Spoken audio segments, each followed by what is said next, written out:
ini tidak cuma karena melahirkan, bisa trauma jatuh, ya, bisa juga diperkosa misalnya, ya, itu banyak sebab-sebab lain, atau kecelakaan, ya, kecelakaan mobil misalnya, itu bisa terjadi ruptura perineum.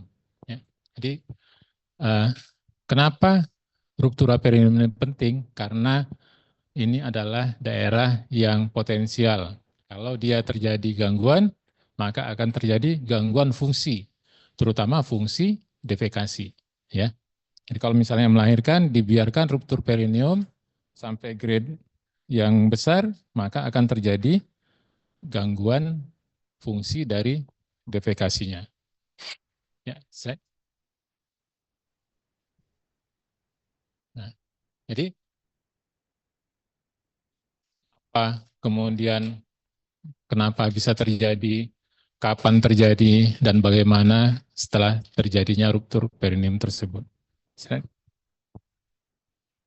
Nah, jadi kerusakan antara vagina dengan anus, ya, yang terjadi selama persalinan pervaginam dan memiliki tingkat keparahannya. Jadi dia rupturnya itu dari vagina sampai ke anus, ya.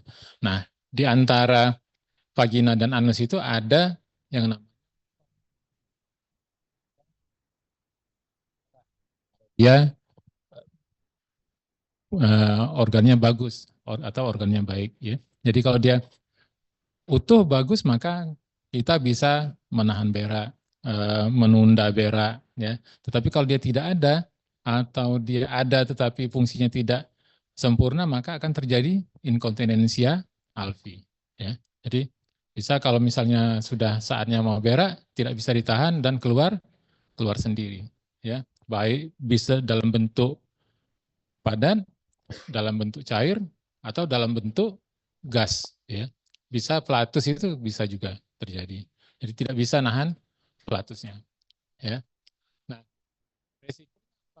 resikonya bisa terjadi karena persalinan dengan bayi besar, kemudian lahir dengan tindakan menggunakan alat, ya. Kemudian juga kalau misalnya malposisi, ya, itu bisa terjadi eh, apa nih, robekan perineum tersebut, ya. Jadi kalau misalnya ada juga yang jarang terjadi kalau misalnya ada kelainan dari otot-otot tersebut, ya. Jadi kalau misalnya lemah dengan adanya persalinan, maka akan terjadi ototnya akan makin menjadi, ya, terjadi disfungsi dari perineum tersebut, terutama otot-ototnya, ya. Ini malposisi, ya.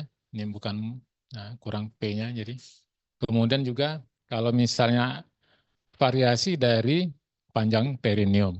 Perineum itu bisa antara 2 sampai 4 cm. Jadi kalau dia ada yang di bawah 2, maka akan terjadi, mudah terjadi ruptura perineum sehingga kadang-kadang sampai ke tingkat yang total.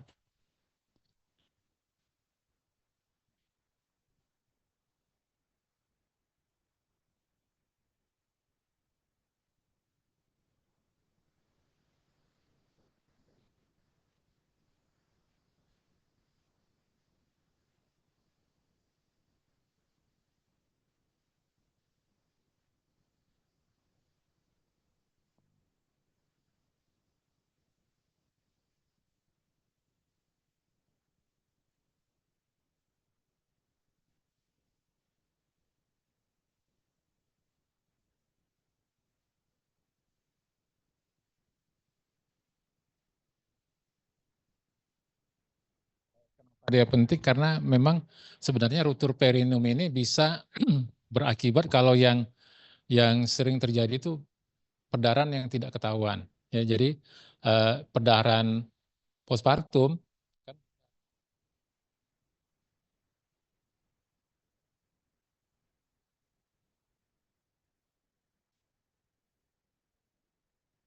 yang kadang-kadang kelupaan bahwa perdarahannya disebabkan oleh robekan episiotomi atau robekan perineum ini yang menjalar sampai ke setengah vagina atau lebih, atau kadang sampai ke fornix posterior, ya. Nah, itu ya kenapa dia penting. Kemudian yang kedua, kalau dia tidak dijahit dengan baik, ruptura perineum yang total, maka akan bisa terjadi fistula, ya, fistula rektovagina. Jadi kalau misalnya terjadi fistula rektovagina, maka feses ibu tersebut keluar dari vagina. Ya, jadi BAB-nya dari vagina. Itu akan menjadi masalah juga untuk ibunya maupun untuk suaminya. Ya. Kemudian tiga, kalau dia misalnya tidak dijahit dengan baik, maka akan terjadi disparunia setelah melahirkan. 40 hari melahirkan pasti pasangan ini akan seksual aktif kembali. Kalau jahitnya salah, maka akan terjadi nyeri disparunia. Itu yang kemudian kalau dia tidak dijahit dengan baik atau dia tidak terjahit ototnya, maka akan terjadi disfungsi dari sphincter ani. Kalau disfungsi sphincter ani yang tidak nyambung sama sekali, maka akan terjadi gangguan defekasi. Sensasi defekasinya akan hilang. Sehingga BAB apapun bentuknya, cair, padat, kemudian dalam bentuk gas, campur padat pun dia akan keluar dengan sendirinya. Itu makanya penting dilakukan penjahitan. Nah, kemudian penjahitan yang salah pun akan menyebabkan gangguan bentuk perineum sendiri. Jadi kalau terjadi pemendekan perineum, maka akan mudah terjadi infeksi pada vaginanya, mudah keputihan, ya, kemudian kalau misalnya tidak dijahit dengan baik juga akan terjadi prolaps, ya, prolaps organ panggul, didukung oleh kalau misalnya robekannya sampai ke levator ani, maka akan terjadi gangguan dari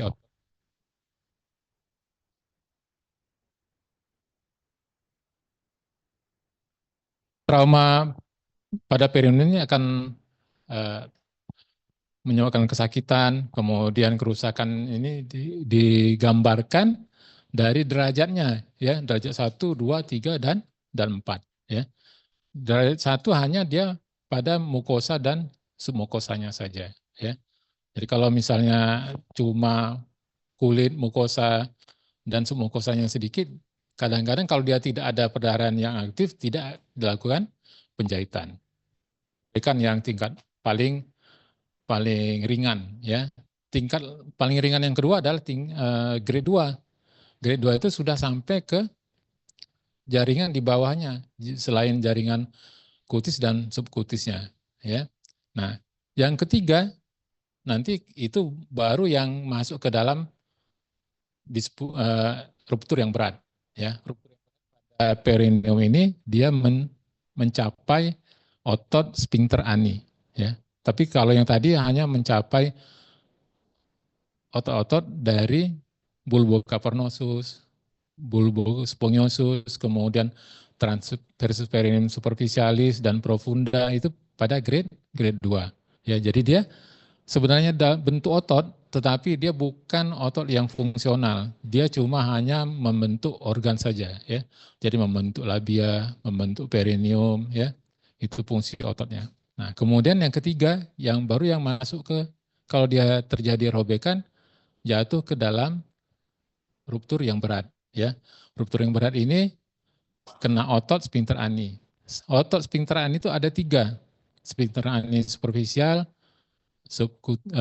kemudian profunda, dan di yang satunya intermedia, ya, jadi 3. Nah, otot 3 ini kenapa dia 3? Karena kalau dia putus 1 masih ada 2, putus 2 masih ada 1. Jadi dia kalau misalnya cuma 1 bentuknya, dia kalau robek 1 maka akan robek semua. Jadi dia masih ada menunjang yang lain. Ya, makanya dia terbagi 3. Jadi yang paling luar subkutis, kemudian profunda dan intermedia.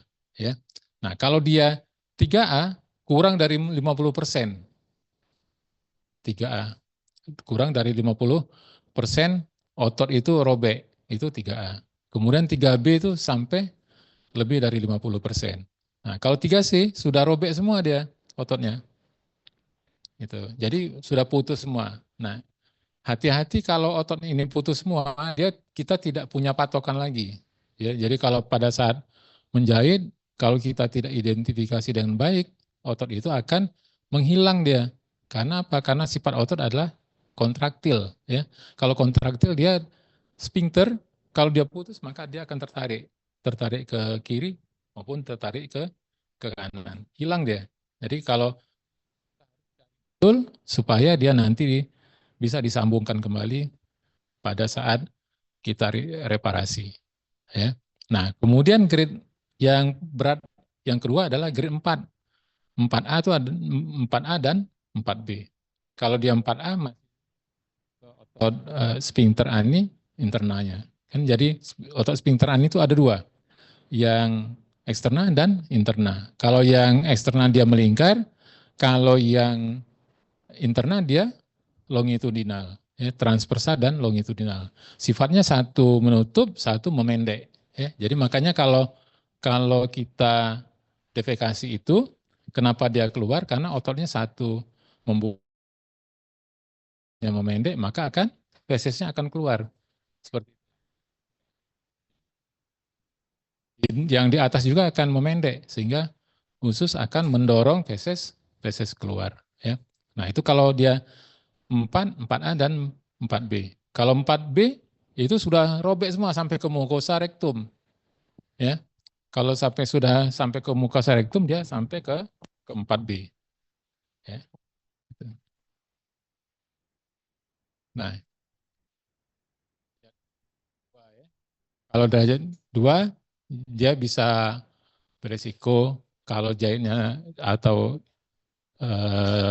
repairnya salah, maka dia akan terjadi disparunia. Disparunia terjadi kan kenapa? Kalau jahitan salah itu berarti tidak tidak tepat. Ya, jadi jahitan itu prinsip dasarnya adalah satu untuk mendekatkan jaringan, yang kedua untuk menghentikan perdarahan, ya, aproksimasi dan menghentikan perdarahan. Jadi kalau jaringan aproksimasinya berbeda, maka akan terjadi sikatrik yang luas. Ya. Jadi kalau misalnya submukosa harus dijahit dengan submukosa, lemak harus dijahit dengan lemak. Jadi kalau dia lemak dijahit dengan jaringan lain, dengan fascia atau dengan ligamentum, dia tidak akan terjadi penyembuhan. Ya. Jadi kalau prinsip dasarnya aproksimasi jaringan yang sama, bukan cuma aproksimasi, tetapi harus jaringan yang sama. Ya, mukosa dengan mukosa, kulit dengan kulit. Kalau jahit episiotomi, yang dijahit ternyata nanti kelihatannya gampang ini. Ya. Kalau misalnya dilihat, mana ini? Nah ini, ya. Kalau kalau media ini, ya, atau robekan rupturnya media di tengah-tengah. Kalau salah jahitnya, maka akan di sini akan masuk ke sini, ya. Dan yang ini akan keluar ke sini. Maka dia tidak simetris. Kalau tidak simetris, nanti pada saat koitus, maka akan terjadi nyeri. Kenapa? Karena kulit sini, kulit perineum ini akan masuk ke dalam. Ya, kalau dia masuk ke dalam, kulit itu banyak sekali ujung-ujung saraf penerima rasa nyeri. Ya, jadi kalau misalnya terjadi gesekan pada saat koitus, dia akan disparonia. Ya, itu grade. Kalau grade 2. Nah, jadi kalau bagaimana kita untuk mencegah jangan sampai dia terjadi robekan perineum, ya. Jadi kalau dia akan kita cegah jangan sampai robek perineum, yang jelas yang mau melewati itu jangan jadi predisposisi faktor, ya. Jadi misalnya beratnya, kemudian dia misalnya malposisi atau tidak tepat posisinya, itu akan terjadi faktor yang awal, ya, yang awal akan terjadi ruptura perineum. Jadi kalau misalnya bayi kalau mau lahir normal jangan terlalu besar. Ya. Kemudian yang kedua, teknik menolong persalinan. Ya. Jadi kalau persalinan pervaginam tidak boleh kita buru-buru. Prinsip dasar pada asuhan persalinan normal tidak dilakukan episiotomi rutin. Ya. Jadi tidak dipotong rutin untuk membuka jalan lahir. Ya. Jadi kita tetap ditunggu saja pelan sampai dia lahir normal, ya kalau bisa. Nah, kalaupun dia ruptur tidak terjadi ruptur yang berat, grade 3 maupun grade 4. Ya. Nah, kemudian bisa juga dengan massage perineum, ya. Jadi kalau massage perineum itu dilakukan sendiri oleh pasiennya atau nanti dilatih oleh bidannya, perineum dimasas supaya nanti dia lebih lentur, ya. Dan pada saat persalinan dia akan membuka lebih mudah, ya. Gitu. Senam Kegel itu fungsinya adalah untuk mengefektifkan fungsi otot dasar panggul untuk mendorong bayinya keluar, ya. Jadi kalau dia fungsi otot dasar panggulnya tidak kuat, maka dia sering terjadi kala dua lama, ya. Kalau sudah kala dua lama, akhirnya harus dilakukan persalinan dengan alat bantu, bisa forceps, bisa vakum, ya. Nah, kemudian kalau mencegah ini pada saat sudah dalam keadaan bersalin, bagaimana? Ya, kita lakukan kompres hangat di perineumnya, kemudian dilakukan masase ringan, ya, sehingga terjadi kalau dia kenapa diberikan kompres hangat supaya mobilisasi pembuluh darahnya lebih intens di perineum itu. Sehingga kalau dia darahnya banyak, maka akan lebih lunak jaringannya, ya. Makanya kemudian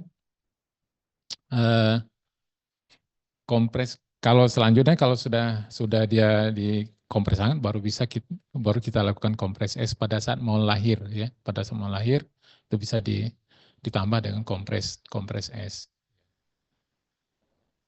Kemudian Prasat Röntgen itu pada saat kepalanya lahir, ya. Jadi kepalanya lahir itu kenapa dia dilakukan itu supaya tekanan pada perineumnya tidak maksimal, ya. Jadi proses persalinan kan banyak, ya, dari masuknya kepala, turunnya kepala, putar paksi dalam, ya, dan ekspulsi. Pada saat ekspulsi itulah kita harus kalau dia misalnya ini persalinan normal, ya normal itu artinya yang lahir adalah belakang kepala duluan. Kenapa dia belakang kepala duluan? Karena yang dianggap normal karena itu adalah diameter yang paling kecil dari kepala yang lewat jalan lahir.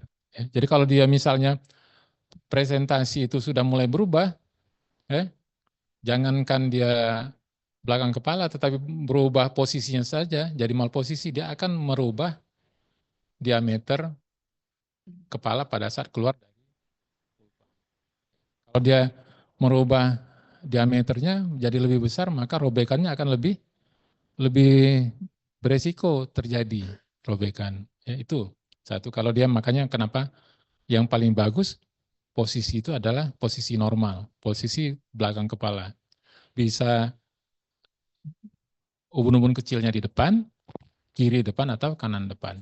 Kalau dia sudah berubah posisinya bukan lagi di depan, kiri depan atau kanan depan, atau kalau dia sudah di lateral atau di belakang, makanya namanya mal posisi. Itu kalau presentasi belakang kepala. Kalau dia mal presentasi itu berarti bukan presentasi belakang kepala, ya. Bisa presentasi puncak kepala. Jadi mudah belajarnya, ya. Jadi diurut saja. Jadi kalau di ini belakang kepala itu normal, puncak kepala sudah mulai abnormal, presentasi berikutnya adalah presentasi dahi, ya. Itu diameternya makin lama makin besar. yang paling besar adalah presentasi muka. Ya. Makanya presentasi muka, lihat lagi dia mentumnya di mana. Mentumnya di anterior atau di posterior. Kalau dia mentumnya di posterior, maka tidak akan bisa lahir normal. Karena dia sudut fleksi defleksinya terbatas. Ya. Tapi kalau dia mentum anterior masih bisa fleksi maksimal. Tapi kalau dia mentum posterior tidak bisa, makin fleksi dia makin tidak bisa lahir bayinya, ya. Gitu. Jadi dengan dia ikut penekanan perineumnya makin besar juga, ya. Jadi robekannya makin makin besar. Itu kalau dia normal. Tapi kalau bisa juga karena beratnya, ya. Jadi berat itu akan beresiko diameter kepalanya makin besar. Seperti bayi lebih dari 4 kilo, kalau dia keluar maka akan menekan perineum, tekanan pada perineum akan lebih besar. Maka robekannya juga akan berisiko makin tinggi. Ya. Selain, ya, ini tadi sudah. Nah, kompres hangat dikerjakan, ya, jadi dipanaskan antara 45 di atas suhu tubuh sedikit, ya, dihangatkan supaya nanti terjadi mobilisasi darah ke perineum. Itulah hangat ini, ya. Ini contoh-contohnya penelitian yang pernah dikerjakan, ya. Ya. Nah, ini teknik hands off, ya, hands off pada perineum. Jadi gerakan rotasi eksternal, kemudian kelahiran bahu dan sisa tubuhnya, ya. Jadi pada saat kita lakukan persalinan harus kita lakukan putar kepala dan proses melahirkan bahunya itu. Jadi dia jangan sampai menekan kuat ke perineum, ya. Selanjutnya,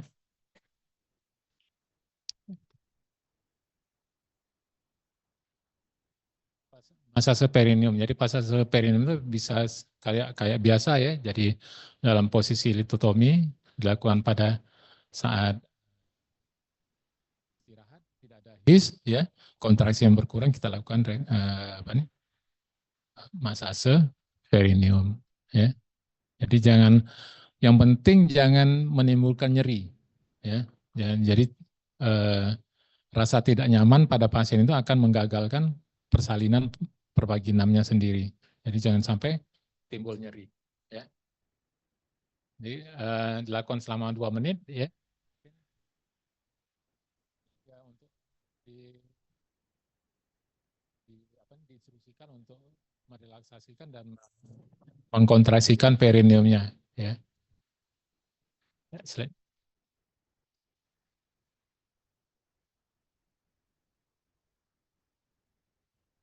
ini gerakannya, ya. Gerakan apa nih? Masase perineum ke bawah, ke atas, dan sebenarnya kalau kalau mau yang paling simpel, kita misalnya ini,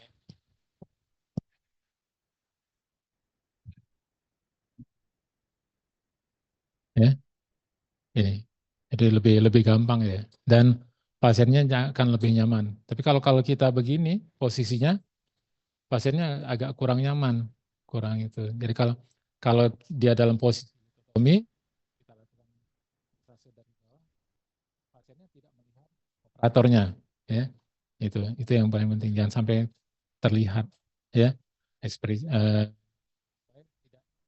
pasiennya juga tidak malu, ya.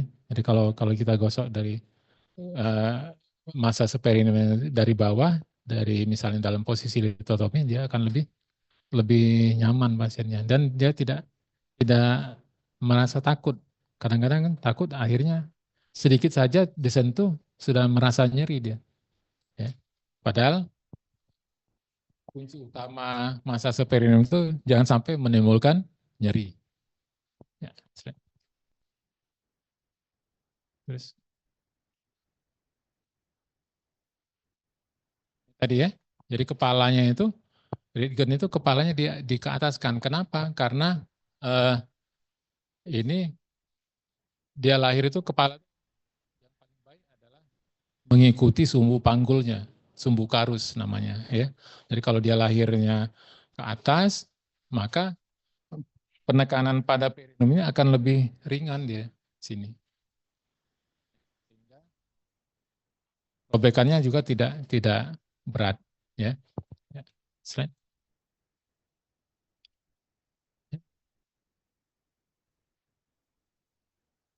Sebenarnya kalau ini alat pelindung perineum ini tidak terlalu itu ya, tidak terlalu penting. Kalau kalau menurut saya tidak terlalu, tapi memang ini salah satu cara saja untuk melindungi robekan perineum ke yang paling berat ya. Jadi dia tidak terlalu kita pentingkan. Yang penting teknik melahirkan dan tidak terburu-buru melakukan episiotomi ya. Jadi kalaupun melakukan episiotomi, kita lakukan episiotomi pada saat kepala sudah crowning ya. Kepala crowning baru kita lakukan episiotomi.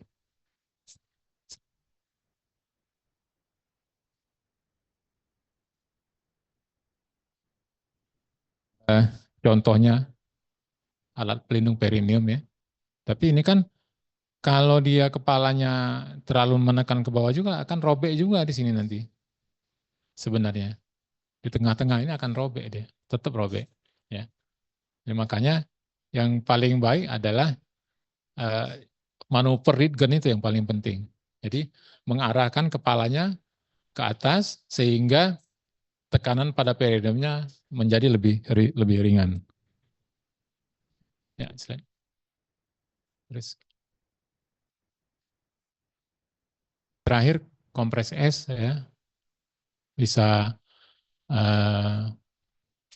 dilakukan ya, tapi tidak kita jarang melakukan ini. Ya, slide. Terus ada lagi lah yang selanjutnya, bukan yang topik topik penjahitan episiotomi. Tadi kan kejadiannya robekannya, sekarang kita lakukan repairnya ya. Repair itu adalah mengembalikan ke anatomi, kemudian mengembalikan ke fungsi ya, ke fungsi semula, anatomi semula dan fungsi semula ya. Jadi walaupun dia anatominya betul, fungsinya belum tentu betul ya. Tapi kalau kalau anatominya saja tidak betul, pasti fungsinya tidak betul ya. Karena apa? Karena fungsi itu bukan cuma anatominya saja yang penting, tetapi persarafannya paling penting. Ya, jadi kalau persarapannya putus, maka fungsinya juga tidak akan bisa baik.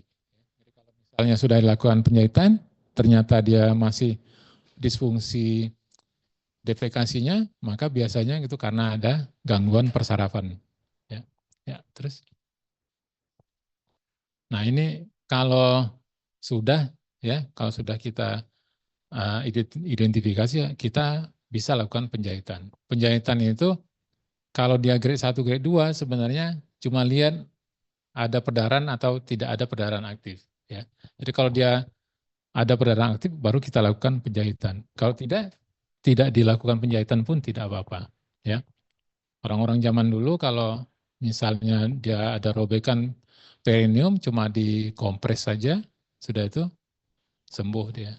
Ya. Tetapi memang kadang-kadang diameter introitus vaginanya akan menjadi lebih besar. Ya.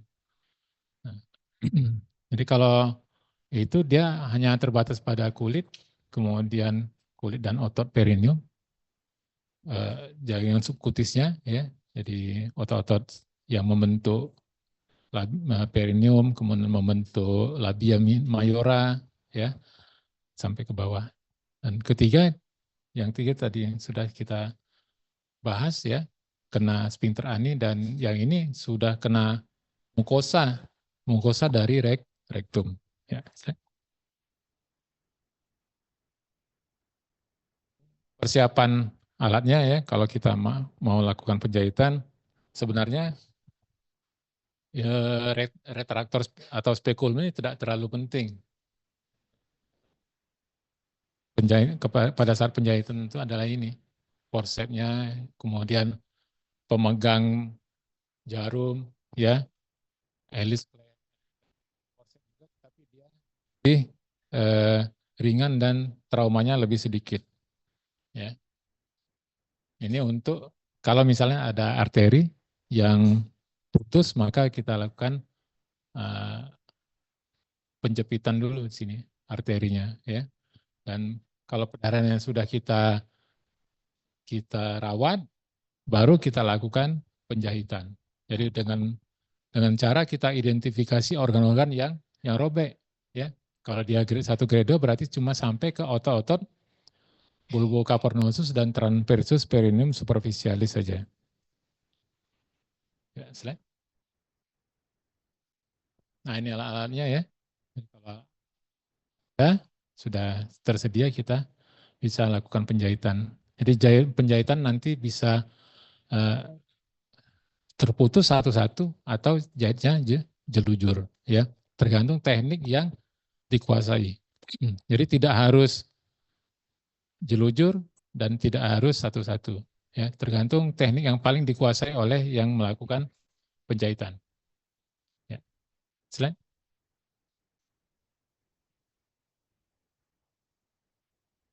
Kalau dia grade 2, ya, grade 2 ini biasanya ototnya yang ini, ya, bulbocavernosus. Kalau yang ini kan sudah masuk ke sphincter ani yang bagian luar, yang superficial, ya, yang jahit yang ini loh. Ini sudah grade grade 3 nih, 3A nih. Nah, ini yang bulbocavernosusnya ya. Kalau sudah dijahit satu jelujur satu-satu, kemudian ini dijahit, didekatkan, baru jahit semua. Bisa satu-satu saja terus, ya, atau nanti subkutisnya dijahit lagi supaya ini tertutup ototnya. Dan kemudian dilakukan penjahitan subkutikuler dari bawah ke atas secara jelujur. Ya. Ya, slide.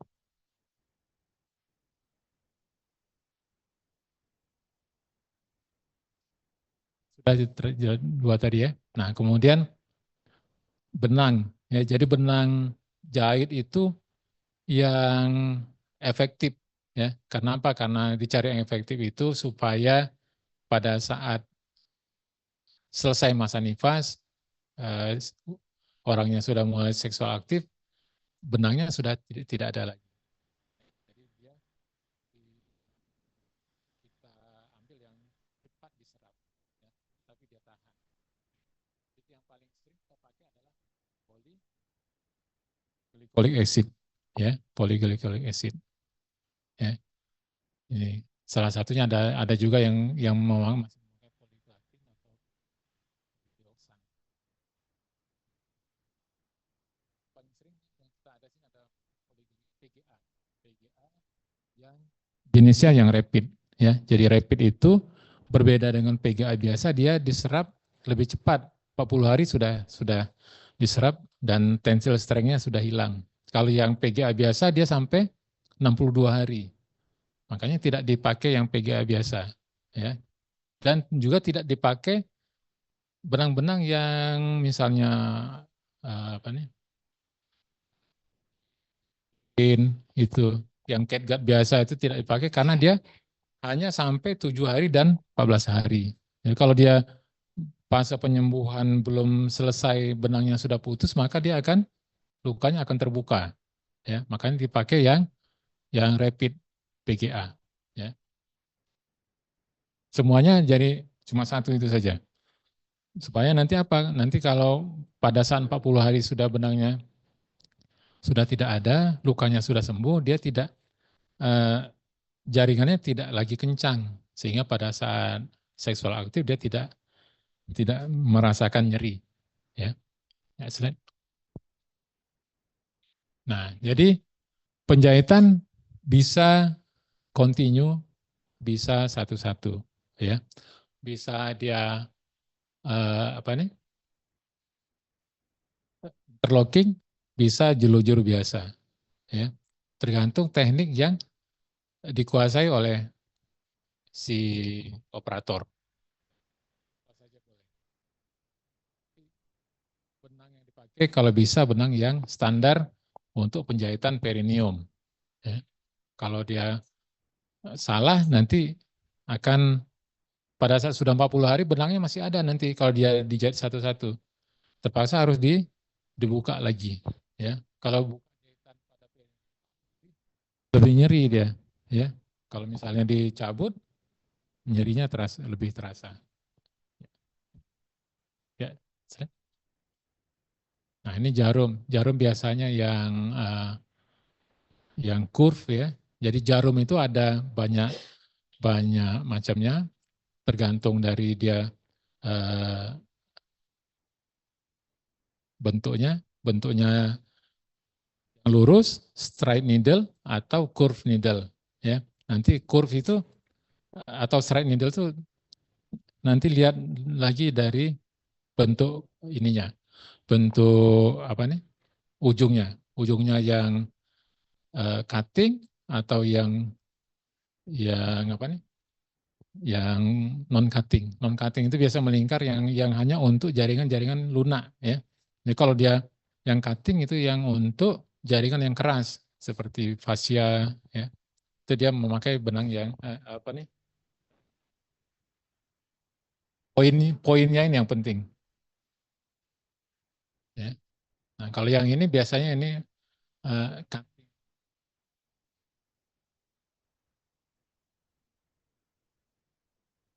ini jarum yang standar kita pakai ya. Ya, ya, slide.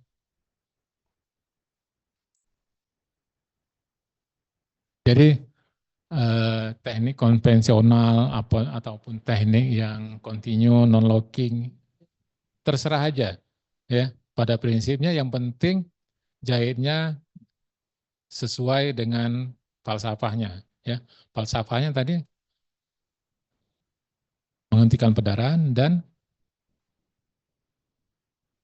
aproksimasi jaringan ya. Aproksimasi jaringan intinya adalah mendekatkan jaringan yang sama ya.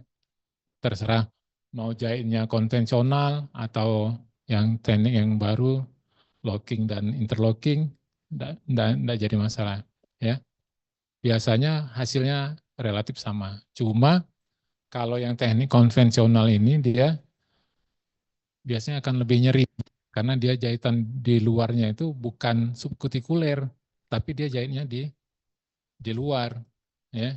Jahitnya menembus menembus kulit ya, bukan subkutikuler. Jadi lebih lebih nyeri ya.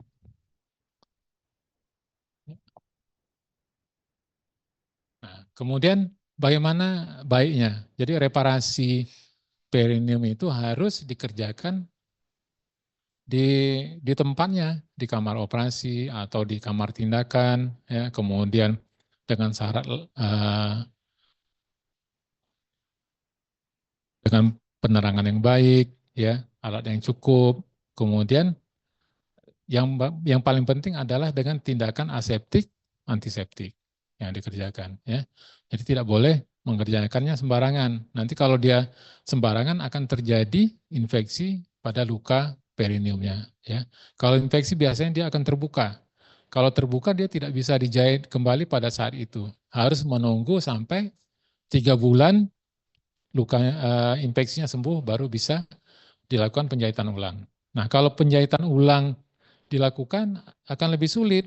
Karena apa? Karena ototnya sudah kemana-mana, sudah tertarik dia. Ya, kalau lebih lama lagi dia akan disuse atrofi dari otot. Ya, karena apa? Karena dia tidak berfungsi kan. Kalau dia tidak berfungsi, putus, dia akan mengecil sendiri. Ya, makanya akan lebih susah mencarinya. Nah, kalau dia sudah aktif kembali, maka ototnya akan membesar kembali dan berfungsi normal kembali. Ya, ya slide. Ada pertanyaan?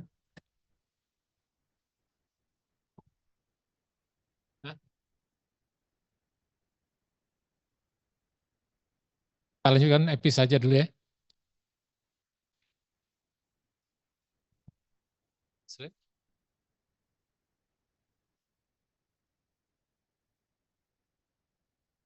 Sebenarnya epis ini sama saja ya. Epis itu sebenarnya sama dengan ruptur. Tapi kalau epis itu ruptur yang disengaja namanya, ya, robekan yang disengaja. Nah, biasanya robekan yang disengaja ini untuk mempercepat persalinan, melebarkan apa nih jalan lahir supaya tidak terjadi misalnya kala dua lama, ya. Nah, episiotomi itu yang paling sering kita kerjakan adalah mediolateral, ya, mediolateral. Itu tergantung negaranya juga. Kalau kita biasanya mediolateral di mana? Di sebelah kanan, di sebelah kiri, ya. Karena kita orangnya jarang yang kidal, ya. Nah, kalau di buku-buku teks, kalau kamu lihat itu kebanyakan gambarnya ke kiri, ke kanan. Gambarnya yang di epis, bukan ke kiri. Ya, karena apa? Karena eh, orang-orang sana, orang barat banyak kidal dia. Ya. Tapi itu tergantung kebiasaan juga, ya, kebiasaan. Jadi kalau tidak ada salah, ya kalau dia ada yang ke kiri, ada yang ke kanan. Bahkan sebenarnya epis ini bisa dilakukan bilateral, ya, kiri dan kanan. Itu kapan kita kerjakan bilateral kalau misalnya terjadi misalnya distosia bahu, ya, distosia bahu yang berat. Nah, jadi kalau distosia bahu berat bisa kita lakukan epis bilateral kiri kanan, ya, supaya jangan sampai gunanya apa kalau epis bilateral pada bayi distosia bahu untuk melindungi jangan sampai cedera anus dan rektum, ya. Jadi kalau kita lakukan epis bilateral maka anus sama rektumnya akan terlindung di bawah, ya. Nah, itu bisa juga epis itu yang lateral benar, ya. Medial di tengah-tengah itu biasanya yang paling gampang, ya. Kalau dia medial lateral ke arah kira-kira 45 derajat, ya. Dan medial itu memang benar-benar ke lateral. Kalau yang ke lateral benar-benar ke menyamping dia, ya. Kalau medial lateral itu kadang-kadang salah. Ya, jadi kalau misalnya yang belum biasa melakukan episiotomi, ya, sebelum kepalanya crowning sudah digambar dulu dia. Kalau misalnya ini perineumnya, ya, sudah ada pena kan, pena operasi itu yang kalau walaupun dalam keadaan basah dia gambar dulu kepalanya turun. Ya. Jadi kalau kepalanya sudah turun, kita lakukan episiotomi mediolateral 45 derajat, ternyata dia dekat ke sini nanti. Pada saat sudah lahir, sudah dekat sekali sama anusnya. Ya. Jadi kalau misalnya yang belum biasa nanti digambar dulu. Tapi kalau misalnya sudah biasa, sudut ini bukan 45 derajat, tetapi sudah mendekati 70 derajat ya ke sini sudah. Jadi kalau pada saat kepala crowning, episnya harus ke arah 70 derajat. Jadi pada saat dia sudah lahir, bentuk perineumnya kembali ke posisi semula, dia akan jadi mediolateral benar. Ya. Nah, kemudian ini ada yang namanya, ini ada yang J ya. Kalau J itu seperti ini dia. Apa nih? Median yang dimodifikasi ke sini bisa juga. Kalau sudah medial, sudah di tengah-tengah ini dia diiris ke lateral. Supaya apa? Supaya menghindari memanjangnya robekan ini ke anus dan rektum. Ya. Nah, ada lagi yang radikal. Radikal itu kalau di buku namanya scucat incision. Ya, sekucat incision itu radikal dia sampai ke sini, sampai ke belakang di irisnya ini, ya. Iris ke sini sampai ke belakang sini dan ke belakang anus dan ke ke arah coccygeus, ya. Diiris dipotong ke arah sampai ke arah sana. Sehingga dia nanti akan membuka lebar ini, ya. Itu biasanya pada distosia bahu bisa dikerjakan, ya, atau pada after coming head, ya. Jadi kalau misalnya persalinan bokong, kepalanya tidak mau keluar, bisa kita lakukan episiotomi radikal seperti ini. Ya, ya.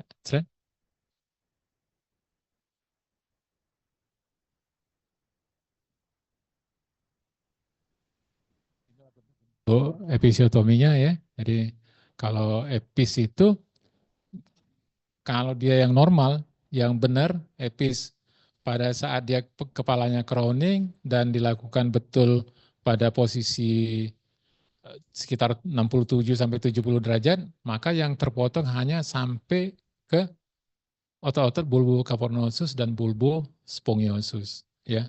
Yang lain tidak. Itu kalau dia episnya sampai sana. Nah, bagaimana cara kita melakukan epis itu? Jadi gunting epis itu bentuknya tidak lurus, jadi agak bengkok dia seperti ini.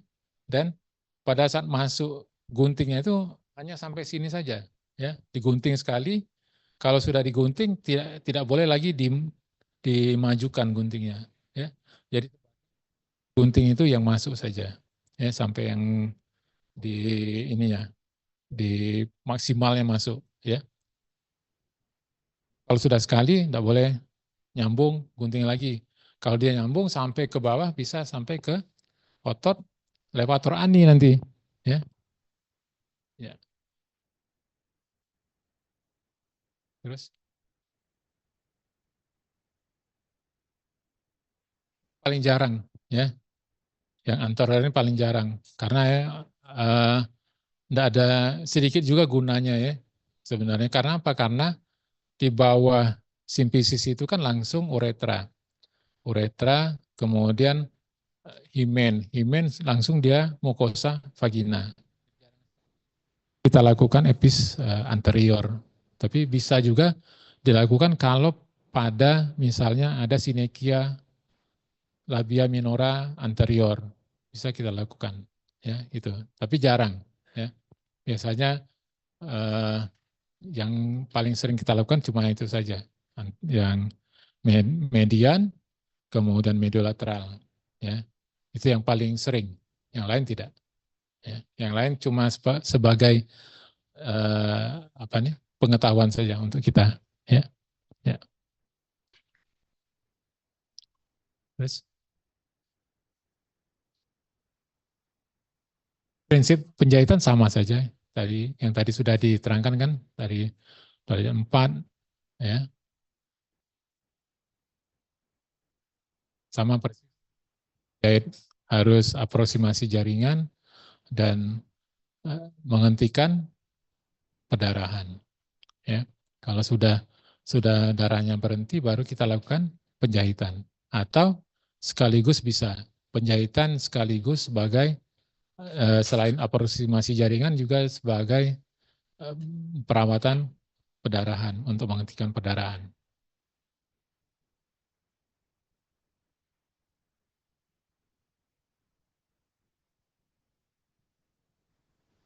Kalau sudah kita jahit, kita rektal tusi, ya, rektal tusi, pemisahan digital jari memasukkan ke dalam anus dan dicoba kontraksi ototnya, ya, ada atau tidak, ya, dengan cara seperti orang menahan berak, ya, itu untuk ngetes otot. Dari ibunya diperintahkan untuk seperti menahan berak, jadi dia akan mengkontraksikan ototnya, otot dasar panggul dan otot sekaligus otot sphincter aninya, ya. Ya,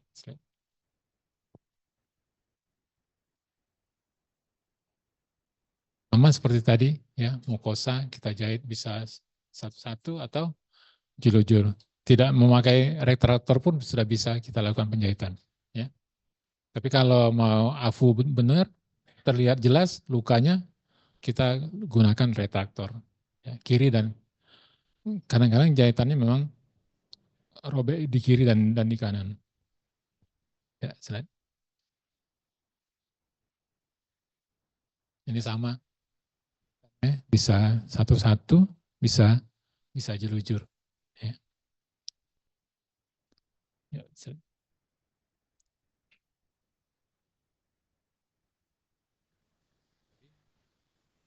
sama seperti ruptura perineum tadi, jahitannya tetap menggunakan teknik yang paling dikuasai. Ya, jadi kalau mau jahit satu-satu boleh, jahit jelujur boleh, jelujur terkunci boleh, jelujur biasa boleh. Ya, kulitnya bisa subkutikuler atau bisa satu-satu, ya, tergantung itu. Cuma kalau dia satu-satu akan lebih nyeri dibanding dengan yang subkutikuler. Dan penyembuhannya lebih estetik yang subkutikuler dibanding dengan yang satu-satu. Ya, itu saja bedanya. Ya, nah, kalau tempat entah itu ruptur, entah itu karena epis yang melebar ya, kita harus ini ya, otot ini yang harus dicari ya, otot sphincter ani ini.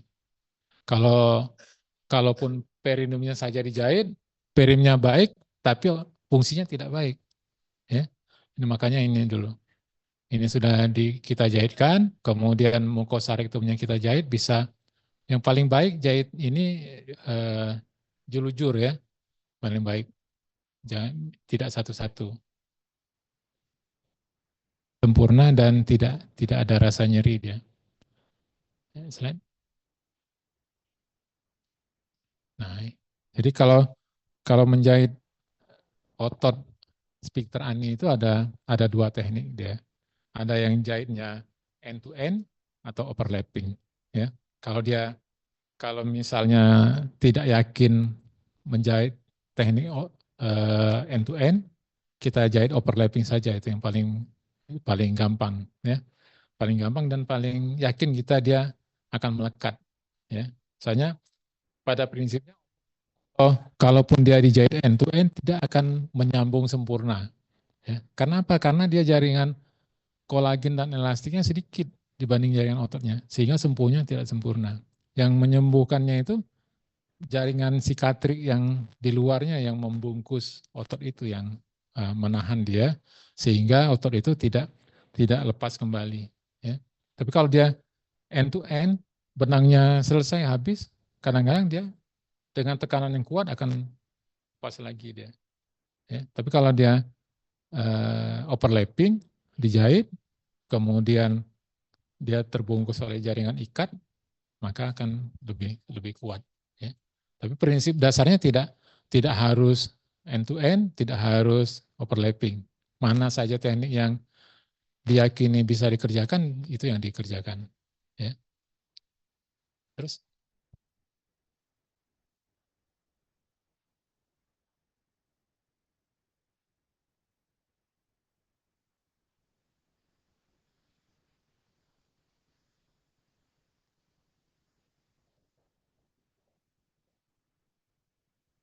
hanya kita berikan analgetik saja. Tapi kalau sudah grade 4, sudah mencapai mukosa anus, harus kita berikan antibiotik. Ya. Kemudian tanda-tanda lepas lagi karena infeksinya, sehingga terbuka dan terjadi disfungsi dari perineumnya. Ya. Kemudian dimasukkan dari anus, yaitu kalau dia rupturnya grade 4. Ya. Jadi obat-obatnya harus yang diminum. So, jadi diberikan 1 sampai 2 minggu. Supaya apa? Supaya mencapai penyembuhan fase ketiga. Ya. Kalau sudah masuk ke fase ketiga penyembuhan, dia boleh beraknya lebih keras. Tapi kalau dia belum masuk fase ketiga, masih fase kedua penyembuhan luka, maka relatif diistirahatkan dengan cara memberikan laksansia, sehingga dia tidak menekan kuat luka dari otot sphincter aninya, ya. Jadi sampai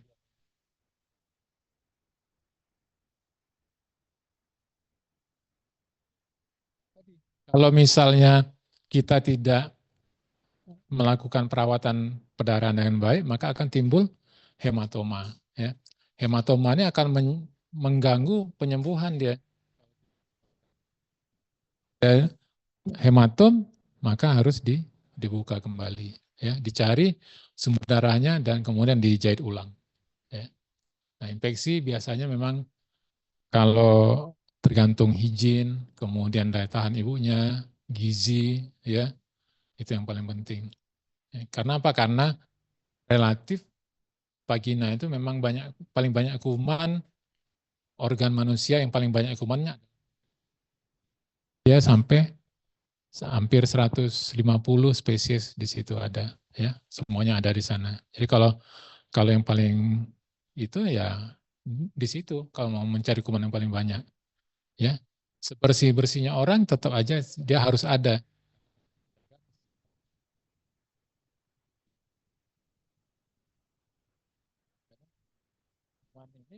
Komensal dia di situ, tetapi kalau dia berpindah maka akan jadi patogen. Ya. Jadi prinsip kuman dalam tubuh dia akan jadi patogen kalau pindah ke tempat yang bukan tempatnya. Ya. Misalnya E. coli di saluran cerna bagian bawah, kalau dia pindah ke vagina maka akan terjadi lekore. Atau dia pindah ke saluran kencing maka akan terjadi infeksi saluran kemih. Ya.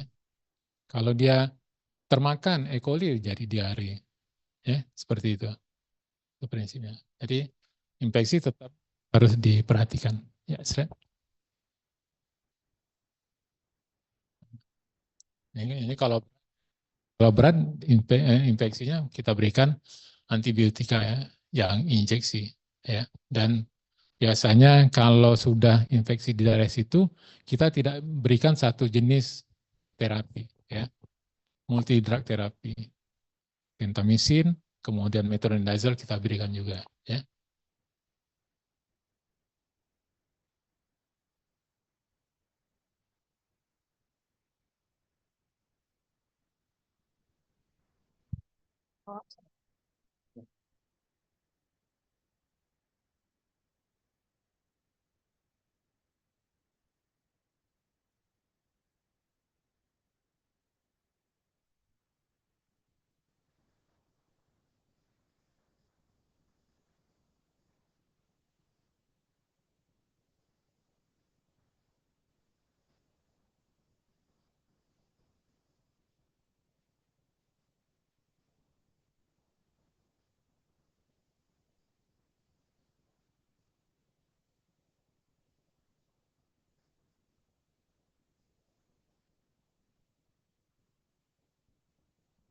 Kita lanjutkan lagi.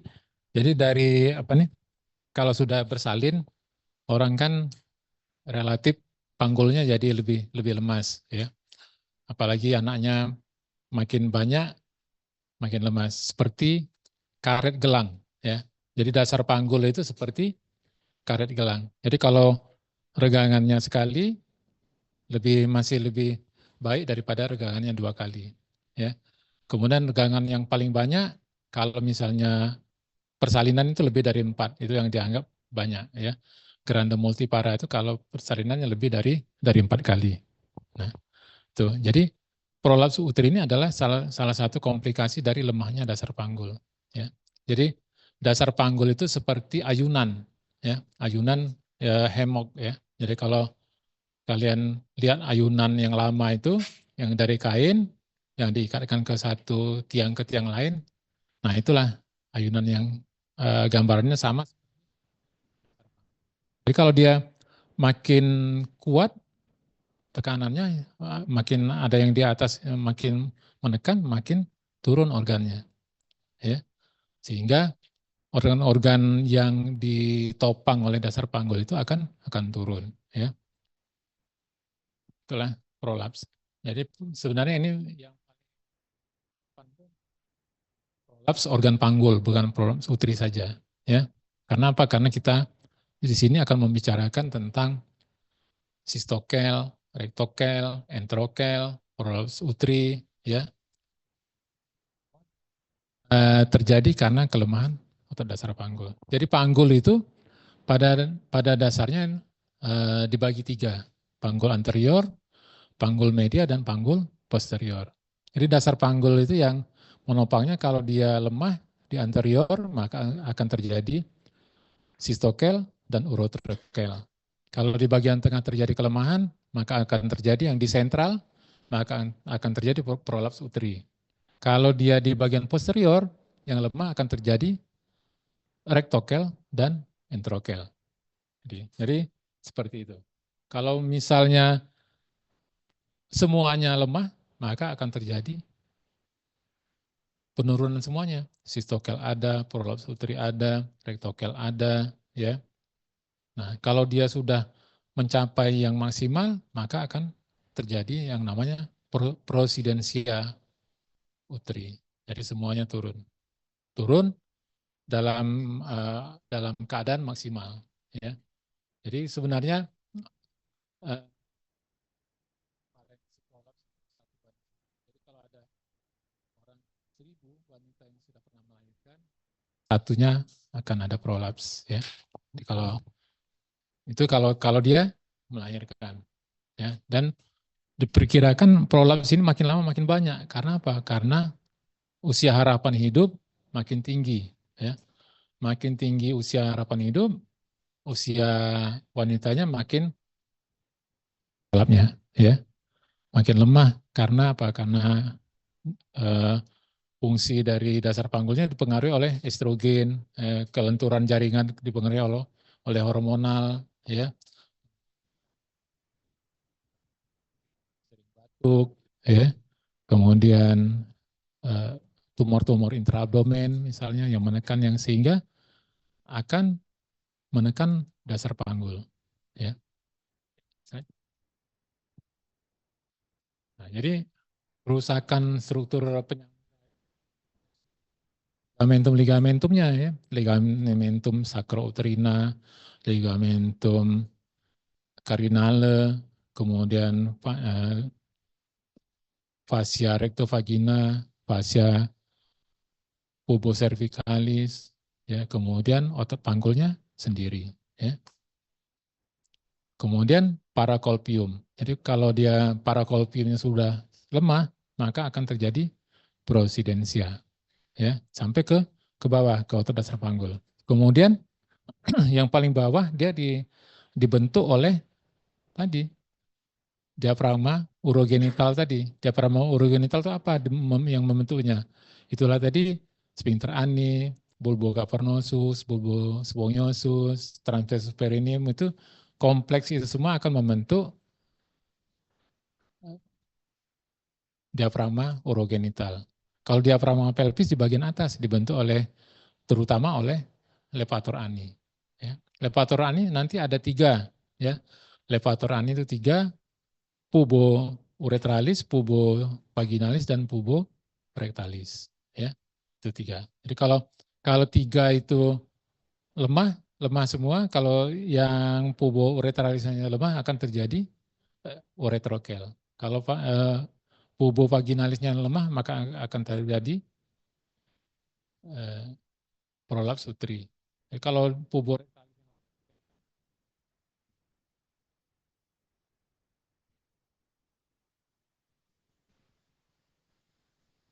faktor-faktornya, karena usia, ya, anak, usia itu nanti hormonal, ya. Ya, kelenturan jaringannya akan berkurang, ya. Kemudian kalau faktor persalinan besar, ya, sehingga regangan dasar panggulnya akan maksimal.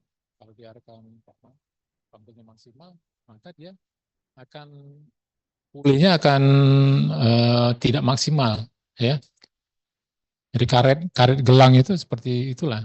Kalau dia diregang lama, pada kala dua lama itu nanti kalau sudah selesai dia tidak akan kembali ke ukuran semula, ya.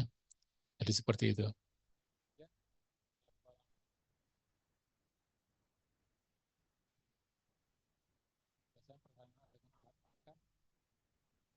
Terutama korsek, ya, terutama korsek itu akan meregangkan trapes vagina, akan meregangkan otot-otot dasar panggul dengan pemasangan korsek itu, karena dia akan menambah diameter kepala itu dengan tambahan alatnya, ya. Kalau dia vakum, kenapa dia bisa lahirnya tidak alami. Kalau persalinan alami itu dia akan beradaptasi. Sedangkan pada saat kita melakukan ekstraksi vakum itu yang kita lakukan adalah tarikan, ya. Nah, tarikan itu kadang-kadang dia tidak sih jaringan sphincter itunya, ya. Sphincter yang tidak adaptasi, kemudian levator aninya juga tidak adaptasi, maka akan terjadi biasanya terjadi robekan yang tidak diketahui, ya. Jadi pada saat sudah tua nanti baru ibunya penurunan organ panggulnya, ya. Nah, ini luar obstetrinya, ya, faktor di luar dasar panggulnya sendiri yang memperberat beban dari kekuatan dasar panggul itu bisa karena genetik, ya. Jadi ada suku Afrika tuh ada suku Bantu namanya itu, dia kalau walaupun anaknya banyak tidak ada yang prolap, kan ternyata ketebalan dasar panggulnya berbeda, ya. Kalau di Asia itu yang paling banyak prolap adalah eh, di Asia ini di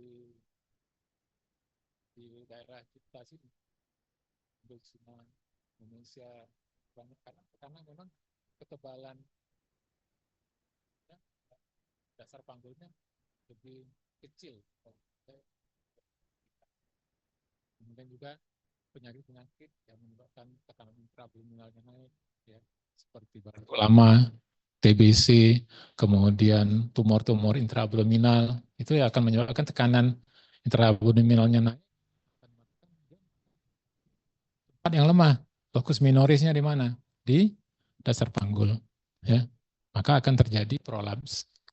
Kemudian menopause, ya, merokok, merokok itu oksidannya tinggi sehingga dia akan melemahkan jaringan ikatnya, ya. Menopause karena faktor hormonalnya, ya. Jadi akan menyebabkan terjadinya kelemahan dan pembentukan jaringan kolagen.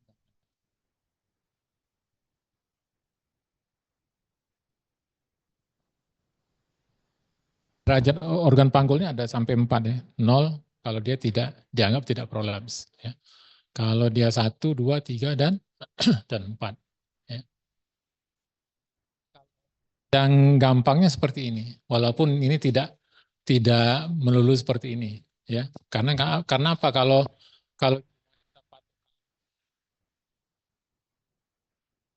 servisnya sampai keluar di sini saja, ternyata dia tidak ini, ya, tidak prolaps, tapi dia pemanjangan serviknya saja, ya.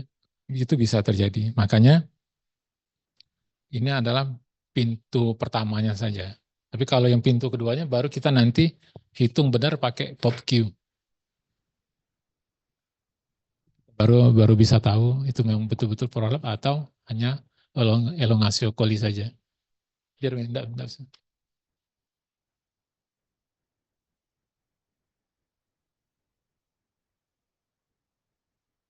Satu itu kalau kan panjang dianggap panjang vagina itu sekitar 8 cm. Ya. Jadi kalau dia cervix itu di posisi paling atas yaitu sekitar 7 cm. Jadi dia kalau dia turunnya 1 cm, patokannya adalah 6 cm. Jadi kalau dia panjang vagina sampai ke serviksnya 1, ya, grade 1 di situ. Nah, kalau dia grade 2, di atas ini, di atas 2 cm dari cincin himen ini, ya. Jadi kalau kalau misalnya 2 cm dari cincin himen ke atasnya sampai ke 6 cm tadi itu masuk ke grade 2. Dia di bawah cincin himen 2 cm kurang gitu ya. Atau dia di cincin himen itu di antara ke atas sampai ke bawah itu masuk ke grade 3. Nah, tapi kalau dia sudah keluar dari apa nih? Dari introitus vagina lebih dari 2 cm sampai ke 6 cm itu grade. Kalau dia lebih dari ini, lebih dari TVL-2 turunnya, itu maka itu namanya prosidensia nanti. Ya. Jadi dia eversi komplit, ya, eversi komplit berarti penurunan komplit dari organ panggulnya. Ya. Nah ini kalau itu tadi cara praktisnya, tapi kalau cara yang betulnya kita harus memakai ini POPKI, ya, Pelvic Organ Problem Quantification System, ya, POPKI. Jadi kalau kita lihat di sini dinding dia ada 9 yang diukur ya, dari dinding anterior, kemudian dinding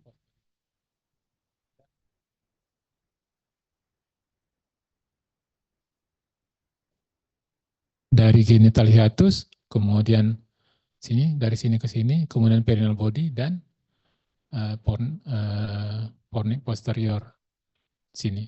Ya. Nah, TVL ini sama sebenarnya dengan ini 8, biasanya 8 ya. Nah, kalau di dinding anterior ada A anterior, kemudian titik satu lagi B anterior. Kemudian ada titik C. Titik C ini ada serviks atau cup ya. Serviks kalau masih ada serviknya, kalau cup itu kalau dia sudah dilakukan histerektomi. Jadi hanya cup vaginanya saja ya. Cup itu kan puncak vaginanya saja ya. Tuh sini. Nah, kemudian bagian posterior bisa ada A posterior, B posterior dan titik D. Titik D itu ini paling ujung. Biasanya antara C dan D ini 2 cm ya. Kalau C dan D lebih dari 2 cm sudah masuk ke dalam elongatio coli ya. Itu patokannya. Nah, jadi titik D ini sama dengan TVL nanti panjangnya. 8 minus 8 ya. Titik. Kemudian genital hiatus di sini tengah-tengah mora uretra sampai ke pinggir mukokutan dari vagina. Perineum itu daerah mukokutannya diukur sampai ke tengah-tengah dari muara uretra. Itulah genital hiatus.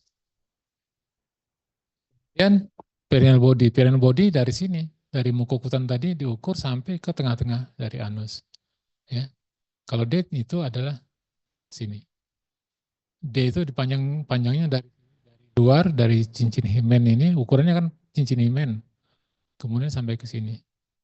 Nah, itu baru bisa kita menilai benar-benar prolaps atau bukan. Karena kadang-kadang di sini kalau misalnya sudah kita ukur, ternyata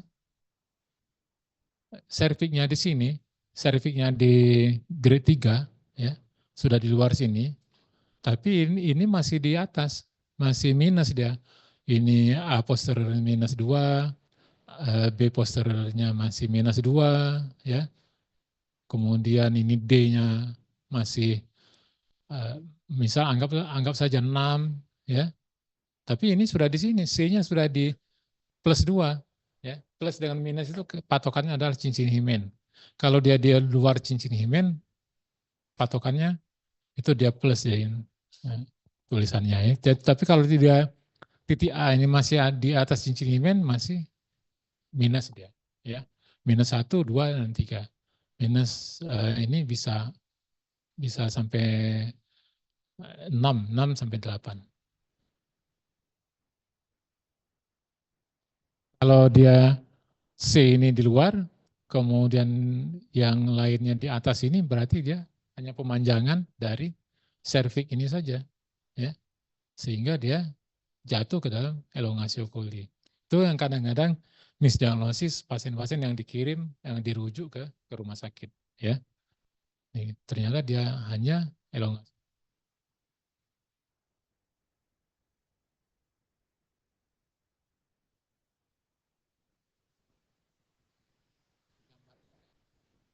Kalau sudah seperti ini, dia masih grade 1 nih, ya, sekitar 1 cm turun. Jadi kalau misalnya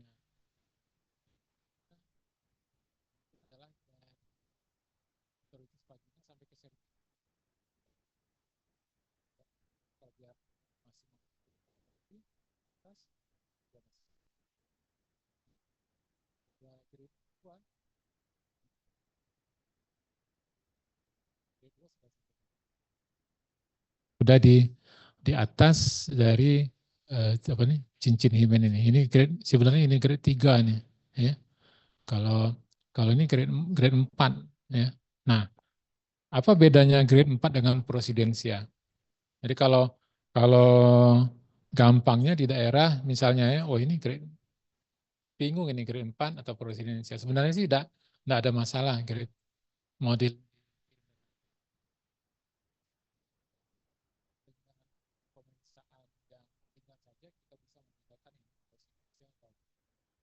Kalau misalnya dia keluar, itu kita pegang uterusnya, masih bisa, sudah bisa kita mencapai fundus uterinya di luar introduksi vagina, itu sudah, itu namanya prosidensial.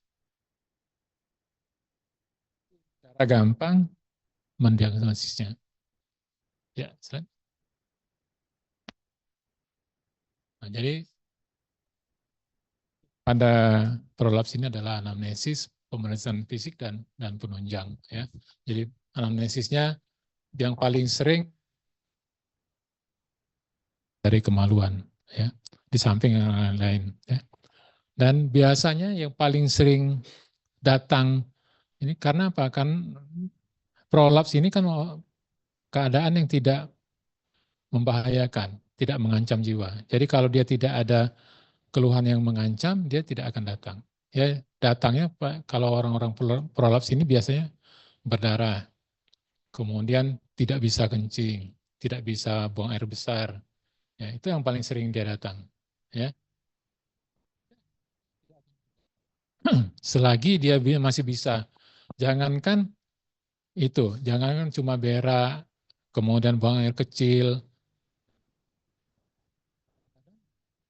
Pasien-pasien itu walaupun sudah berpendidikan tinggi, ya, dia mau campur dimasukkannya dulu, baru campur.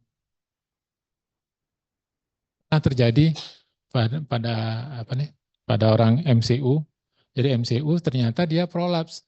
Dia dia tahu tapi suaminya tidak tahu. Jadi kenapa? Karena dia malu sama suaminya. Jadi kalau dia mau campur sama suaminya, dimasukkannya dulu, turun turun lagi. Nah, setelah ketahuan itu baru dia mau dilakukan fiksasi.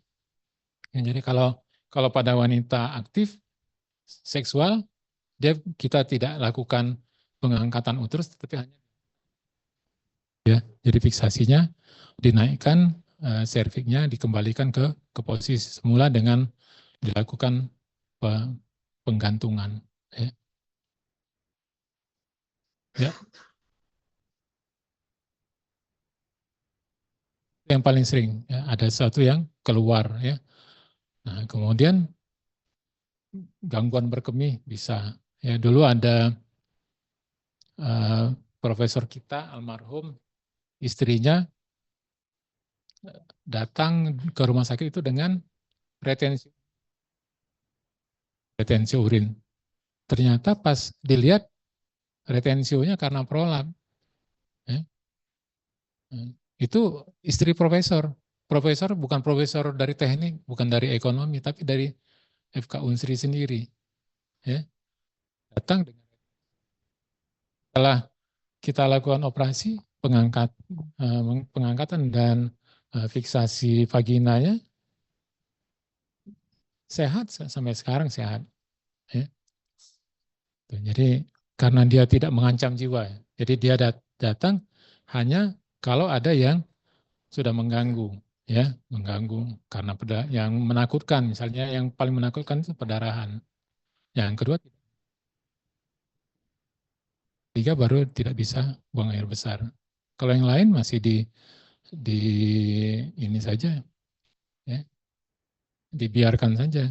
Ada juga prolaps dengan CA cervix, ya saking tidak maunya diobati, pernah ketemu kasusnya dua itu sudah ada ulatnya di serviksnya itu, ya ulatnya banyak sekali, ya jadi serviksnya sudah berulat, terus buang dulu ulatnya baru kita lakukan apa nih disinfeksi vagina.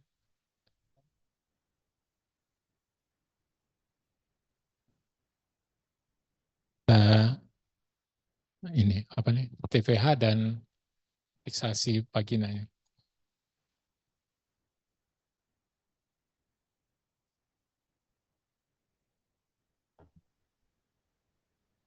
Fisik seperti yang tadi ya. Jadi kondisi fisik sebenarnya sama saja semuanya, tapi yang khusus pada prolaps ini adalah pemeriksaan derajat prolapsnya.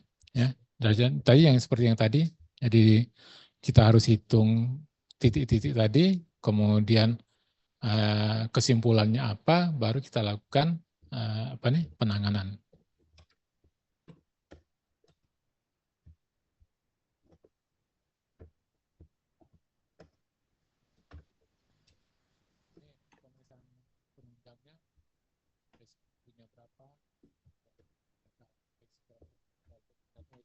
Untuk menyingkirkan adakah gangguan pada organ-organ ininya, organ lain seperti ovarium, kalau misalnya ada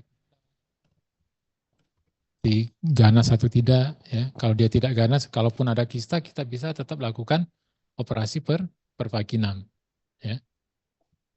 Ya, bisa kalau penanganannya bisa observasi saja, ya. Kalau konservatif atau pembedahan. Jadi kalau observasi itu biasanya yang prolaps yang ringan, grade 1, grade 2, ya, tapi itu pun jarang. Yang datang itu sudah paling yang pasti yang sudah mulai berat ya, grade 3 maupun grade 4. Nah, kalau sudah grade 3, grade 4 bisa konservatif dia. Konservatif itu artinya cuma misalnya dipasang pesarium,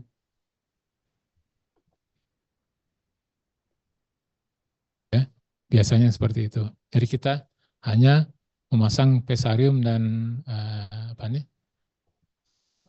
mengurangi keluhan-keluhannya saja. Kalau pembedahan bisa dilakukan ada 3, bisa per vaginam, bisa per abdominam. Per abdominam bisa dengan laparoskopi atau dengan open atau dengan laparotomi. Ya. Nah kalau per vaginam bisa TPH biasa atau sekarang ada namanya VNOD. Ya. Jadi operasi dengan alat khusus, nanti dia seperti laparoskopi tapi dari vagina. Ya. Nanti bisa dicari itu VNOD namanya. Ya. Itu. Jadi operasi pun bisa cuma konservasi saja, ya, jadi cuma digantung saja. Kalau misalnya pasiennya masih dalam keadaan seksual aktif atau ingin fungsi reproduksinya masih masih memungkinkan. Misalnya masih pengen hamil, ya. Nah, jadi kalau dia pengen hamil masih muda dengan prolap, maka kita hanya lakukan fiksasi saja, ya. Nah kemudian bisa juga dia angkat uterusnya, ya, diangkat uterusnya dilakukan fiksasi, bisa. Tapi bisa laparoskopi, bisa per vaginam. Kalau biasanya per laparoskopi kita hanya lakukan laparoskopi sakrokolpopeksi saja, ya. Jadi uterusnya pada levator aninya nanti ditarik digantungkan ke promontorium. Nanti itu dijahit, itu yang per laparoskopi. Kalau yang per vaginam bisa dengan TVH dan sakrospinous fiksasi, SSF.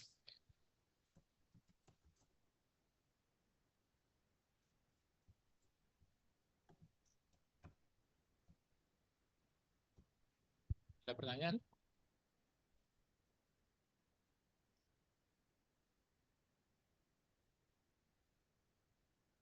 Ada telepon lagi tadi. Ada telepon lagi dari Silom.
Assalamualaikum warahmatullahi wabarakatuh. Dek, untuk pretestnya nanti saya kirim ke ketua angkatannya ya, sama Dava ya. Nah ya, nanti kayak biasa di screenshot ya, nanti direkap baru ya. Terima kasih Dek.